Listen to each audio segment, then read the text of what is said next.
accompagner leen taxaw leen naka te am na ñoo xam ne Serigne Saliou randal nañ ko nee nañ ko tungaan liñ ci gën a jaaxal nag fi mu ne ni liste bi bu ma fi toogoon di ko lim defe naa ne duñ fi jug waaye lañ ci gën a jaaxal Serigne Saliou mooy tur yi nga ciy dégg ci kilifteef ci taxawaay ak yaakaar gi ne amoon ci ñoom naka te ñoom yi dañ bokk ci luubal bi dama lay bàyyi kàddu gi daal bu ko defee ñu dugg ci dossier Covid bii li ci xew ak lan ca dégg ak it fañ ci nar a jëm ndax mel na ni lii dee doog a tàmbali waaye defe naa ni nit naratul des ci biti ci ay kilifa de ñi seen loxo dugg ci Covid bi. xam nga li ma doon wax sànq rek ci Macky Sall su ma doon président dëgg tey dossier bi du egsi fii ba ñoom Sonko Diomaye di ko lijjanti parce que Cour des comptes bu muy def rapport bi c'était sous son magistère aucune poursuite pénale judiciaire n'a été enclenchée comme na mu def à son habitude rek da ngay jël rek sous le coude encore moom daal rapport moom gars yi dinañ rapport ba bëgg a dee moom bu ñëwee xam naa ne moom coude bi war na métti parce que war na fees dell ki dossier bu ñëwee rek mu teg sous le coude moom ci wàllu boppam moo waroon na commencer enquête yi sous son magistère mais comme que bëggul dara et puis il est impliqué sa famille est impliquée donc mënu ci woon sori parce que lu ci am moom la yow yaay chef d'État tu fais appel 1000 milliards mais nañu war Sénégal ne leen 1000 milliards yooyu nag 600 et quelques 665 milliards yi dañ ko leb du lu may de dañ ko leb gis nga li alourdir dellu Sénégal bi loolu ci la bokk dañ ko leb li ñu collecté nag ci yeneen nit ñi ak yooyu moo dem ba moo 400 milliards yi mu complété 1000 milliards yi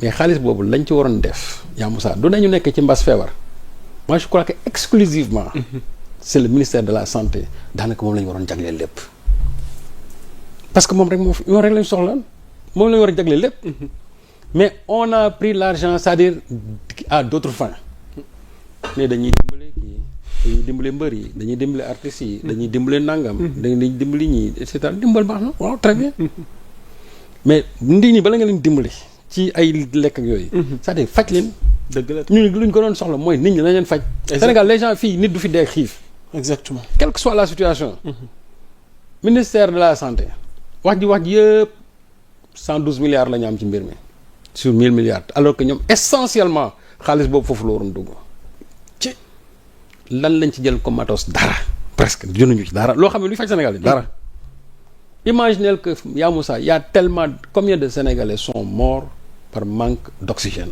oui des milliers man dama ci xam amoon ci benn mbokk moo xamante ni manque d'oxygène moo tax mu dee jour mu ngi ko yóbbu hôpital man la lendemain à midi lañ moo ne ma dee na et manque oxygène moo tax nit ñi da ngay ñëw fan dañ leen étaler ci jardin bi qu'est-ce qui nous empêchait am ay bërëb yoo xamante ni wut genre ay camp mi comme hôpitaux militaires yooyu de fortune def ko de sorte que on puisse accueillir les patients on l'a pas fait Abdoulaye Diouf Sarr fa newoon waaw moo jiite woon santé bi de mooy li mu wax mais donc malgré la modicité de cette somme parce que 112 milliards ce n'est rien par rapport ak mbas mi mais terewul nit ñi saaxee nañ ko foofu au niveau du ministère des finances de la santé et de l'action sociale def ci lu leen neex c'est-à-dire que lu leen neex la ñu def ci xaalis bi ci gën a scandale te loolu xam naa ne maa ngi ci déglu nag procureur allez-y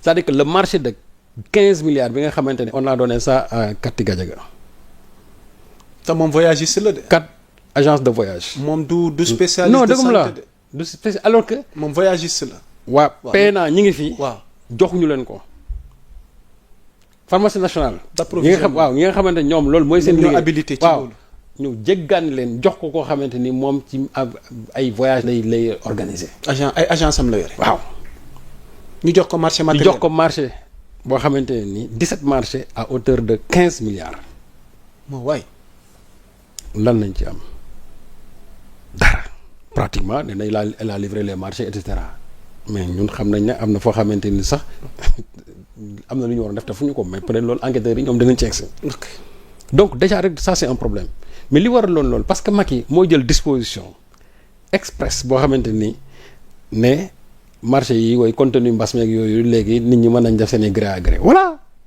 et foofu loolu fa la yëpp jaar comme que léegi mën nañ def gré à gré non dama ñëw yaa Moussa kii waaw jox ma marché bi waaw je te donne 10 milliards bon 500 millions yi jënd ko ay masques ak yooyu li ci des defal sa poste ma def sama poste. c'est comme ça que ça se passe amul contrôle amul dara ñu jox aussi artistes yi ne leen kii nga ñëw jox ñii bàyyi ñii. ñu jox nii et cetera. Baba Amdi de turam feeñ. waaw non ñoom ñëpp xam nga loolu moo waral c'est-à-dire que manque de sérieux boobu. moo tax bu ne Cour des comptes ñoom bi ñuy ŋaañi tey. ci dette cachée bi. Cour des comptes boobu de moo fi newoon ni temps de Macky te moo def rapport bi donc ñoom dañoo war a njëkk a xarab Cour des comptes ba pare. parce que même je me rappelle à l'époque bu Cour des comptes génnee sax. ñoom dañ fi génnoon daal di def daal ne wéy bon bu ñu xaymaa daal ci 1000 milliards yi peut-être 6 milliards lañ mën a wax ne daal peut-être jaarul ci yoon bu orthodoxe et cetera. ce qui n'est pas vrai. mën naa la wax ne presque amul lenn loo xam ne dugg na ci mbas mi wala ci Sénégalais yi. léegi nag ñi nga xamante ñoom ñëpp dañ leen ciblé ñuy jaar.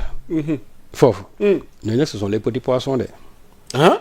si ce sont les petits poissons ñoo xam ne ñoom déjà ñi ciy lekk lu mu gën a bëri peut-être ay 1 milliard la ñenn ñi ay 800 millions ñenn ñi ay 150 millions non ça ce sont les non ce sont les petits poissons. amoon na ko fi doon retrait chaque jour 50 millions. parce que chaque jour. da boo xoolee. waa Cour des comptes. procureur général li mu envoyé. day wax poursuite diw ak diw et x boobu nag il faut ñu jël leen. x boobu moo war a nekk jëwriñ yu mag yi nga xam ne ñoo nekkoon ci ministères yi. kon liste bi jeexagul des. non du tout x bi il faut ñu seeti x mooy kan. parce que xam nga naa la tey ñi nga xool mbooloo mi yëpp na ngay gis ni ñi ñu jàpp nii ne. boo xooloon presque li ñu leen di toppee ci xaalis sax boo ko doon dajale. matul 10 milliards yaa Moussa. boo loon dajale tey ñooñu li ñu leen topp. matul 10 milliards moo tax ma ne ñii ce sont les petits poissons léegi nag nañ moytu petits poissons yi.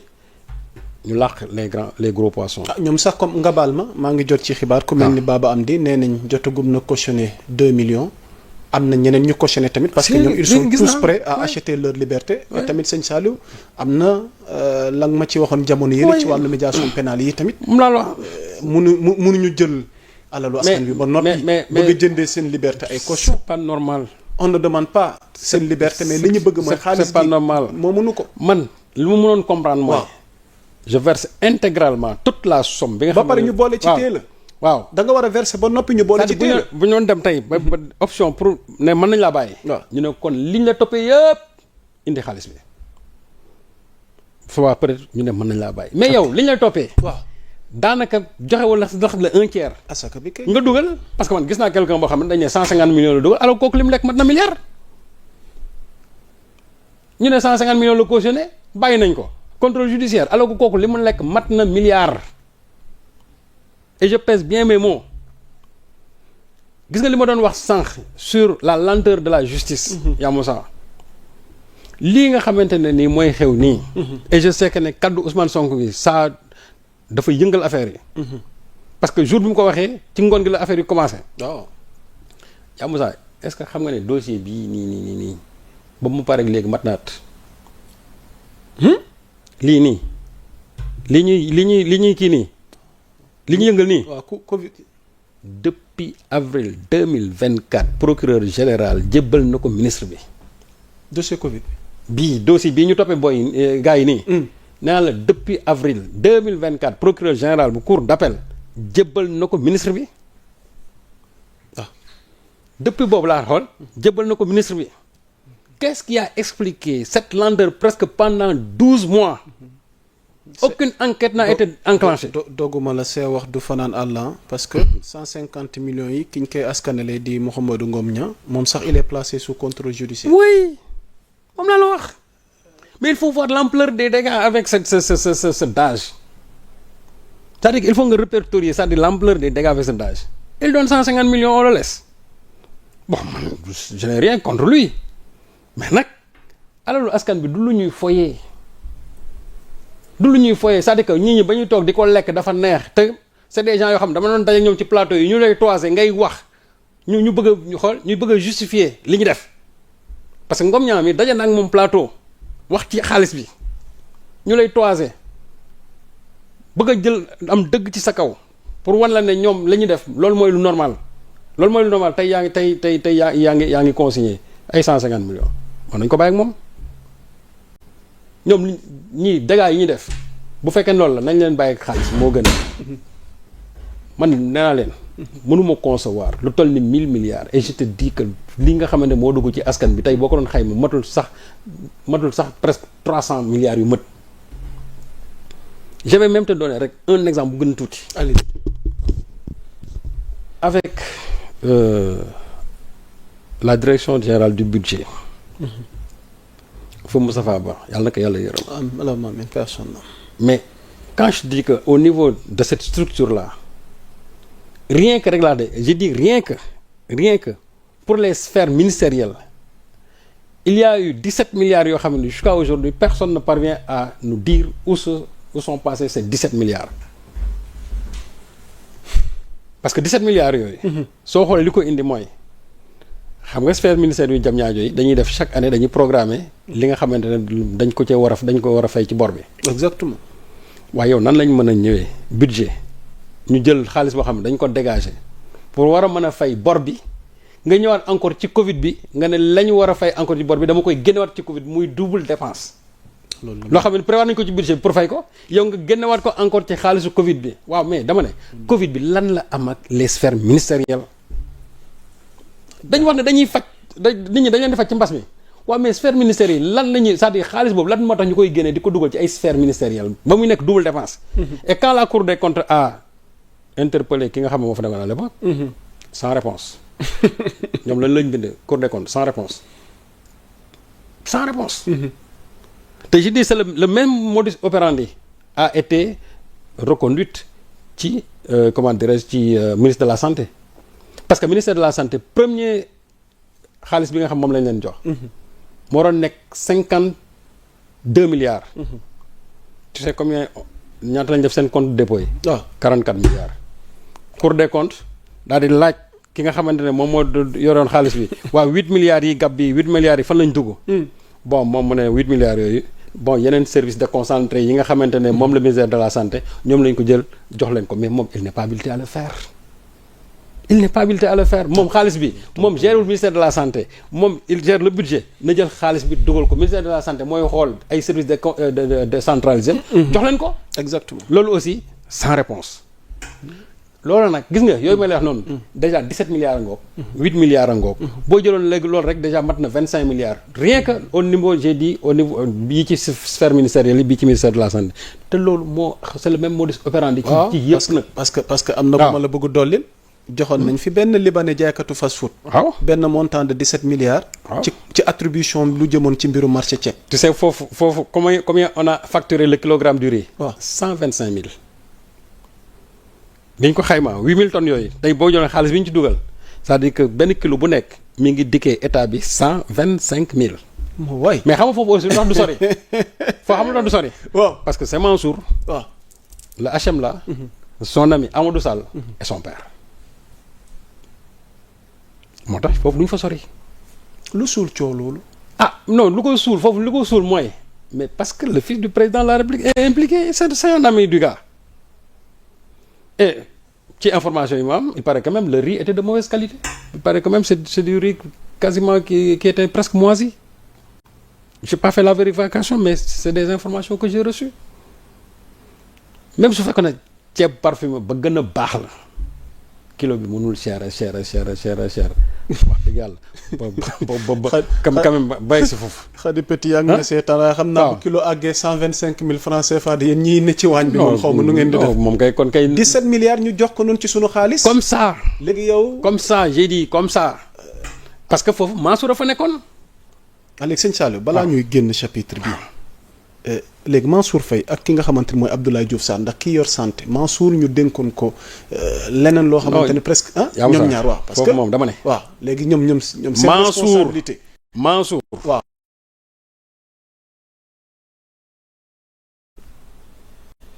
beneen x bi ñuy wax MSAS mooy ministre de la santé waaw Abdoulaye Diouf Sarr la war a nekk ñoom ñëpp seen ministère yi nga xamante ne chaque fois dañ ne x peut-être que ñoom Cour des comptes mënuñu leen désigner ñu ne x mais x boobu buñ ko tey gasee ça renvoie à leur ministre de tutelle donc normalement dans leur kii bi nga xamante ne rapport bi kii def procureur général jëbal ko ministre bi les 10 ministères yi nga xamante dañ leen a ciblé ñoom ñëpp dañu na war a woo ces ministres là mais nag man fi nga xam ne foofu la dul ànd la direction générale du budget kenn du ko bàyyi parce que direction générale du budget xaalis bi yëpp foofu la jaar direction générale du budget xaalis bi yëpp fa la jaar même aujourd'hui ki nga xamante ne moo ko yoroon tey new fa.